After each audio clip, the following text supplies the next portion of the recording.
Hi friends, बाबूस किचेने सबाइके welcome करे आज आमी बानिয়েছি आलू बेगुन दिए फली माछेर झोल। एटी खूबই স্বাস্থ্যকর একটি রেসিপি। গরম গরম ভাতের সাথে পরিবেশন করলে দুর্দান্ত লাগে। তা চলুন দেখা যাক আমি কিভাবে বানিয়েছি ফলি মাছের ঝোল। কড়াতে সরষের তেল খুব ভালোভাবে গরম করে নিয়েছি। কড়ার মধ্যে এখন দেবো মাছ। 4 পিস ফলই মাছ দিয়েছি। একটা মিডিয়াম সাইজের ফলই মাছ আমি 4 ভাগে ভাগ করে নিয়েছি। মাছগুলোকে এখন ভেজে নেব। প্রায় মিনিট 3 করে মাছগুলোকে উল্টে দেবো। মাছগুলো এখন কড়া করে ভাজবো না, হালকা করে মাছগুলো ভেজে নেব।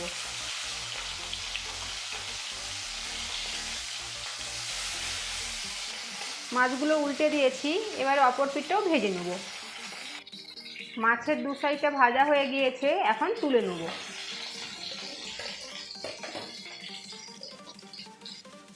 এখন একই তেলের মধ্যে দেবো কেটে রাখা আলু।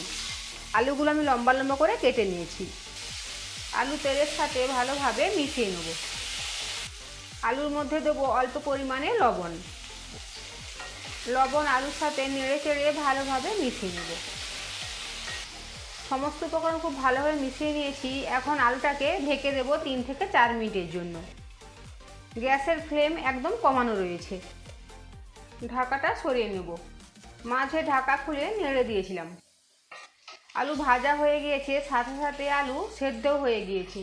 নুন দিয়ে ঢাকা দেওয়ার ফলে আলু ভাজা হওয়ার সাথে সাথে অনেকখানি সেদ্ধ হয়ে যায়।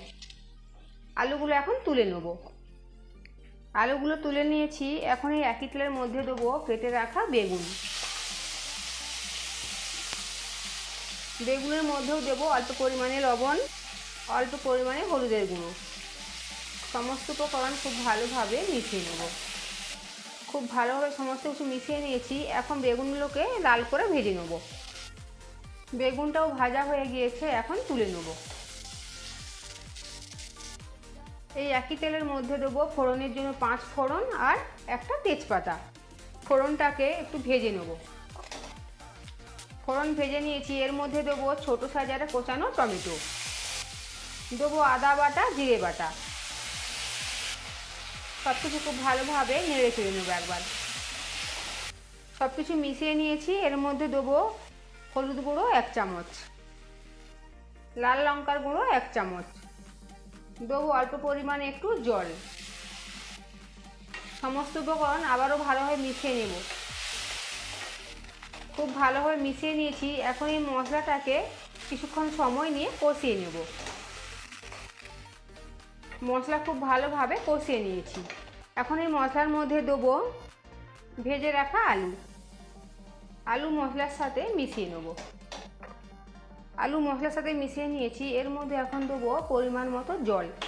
এটা খুব পাতলা ঝোল হবে না, একটু ঘন ঘন হবে, তাই জলটা আমি দেখেই দিচ্ছি। আর আলু আমার পুরো 90% সেদ্ধ হয়ে গিয়েছে। গ্যাসের ফ্লেম হাই করে গ্রেভিটা এখন ফুটতে দেব। প্রথম থেকে পুরো রান্নাটা আমি গ্যাসের ফ্লেম একদম কমিয়ে করেছি। এখন গ্যাসের ফ্লেম হাই করে দিয়েছি গ্রেভিটাকে ফোটার জন্য। এই সময় এর মধ্যে দেবো 1/2 চামচ মতো লবণ। আলু ভাজার সময় লবণ দেওয়া ছিল আর বেগুন ভাজার সময় লবণ দেওয়া ছিল, তাই এই সময় লবণটা দেখে দিতে হবে। গ্রেভি ফুটে উঠেছে। এখন গ্যাসের ফ্লেম লো টু মিডিয়াম করে 5 মিনিটের জন্য ঢেকে দেবো। ঢাকাটা সরিয়ে নেব। দেখে নেব আলু ভালোভাবে সেদ্ধ হয়েছে কিনা। আলু খুব ভালোভাবে সেদ্ধ হয়ে গিয়েছে। এই সময় এর মধ্যে দেবো ভেজে রাখা বেগুন, সাথে দেবো ভেজে রাখা মাছ, দেবো 2টো কাঁচা লঙ্কা। এখন ঝোলের সাথে সমস্ত কিছু ভালোভাবে আবার মিশিয়ে নেব। সমস্ত কিছু খুব ভালোভাবে মিশিয়ে নিয়েছি। এখন আর ঢাকা দেবো না। এই ঢাকা খোলা অবস্থায় 5 মিনিট এটাকে ফুটিয়ে নেব। আমার এই ফলি মাছের রেসিপি যদি আপনাদের ভালো লেগে থাকে অবশ্যই লাইক, শেয়ার ও কমেন্ট করতে ভুলবেন না। পাশে থাকা বেল আইকন প্রেস করবেন আমার প্রতিদিন ভিডিও আপডেট পাওয়ার জন্য। গ্রেভি ফুটে গিয়েছে 5 মিনিট সময় ধরে। এখন আমি গ্যাসের ফ্লেম অফ করে দেবো। তৈরি হয়ে গেল আলু বেগুন দিয়ে ফলি মাছের ঝোল।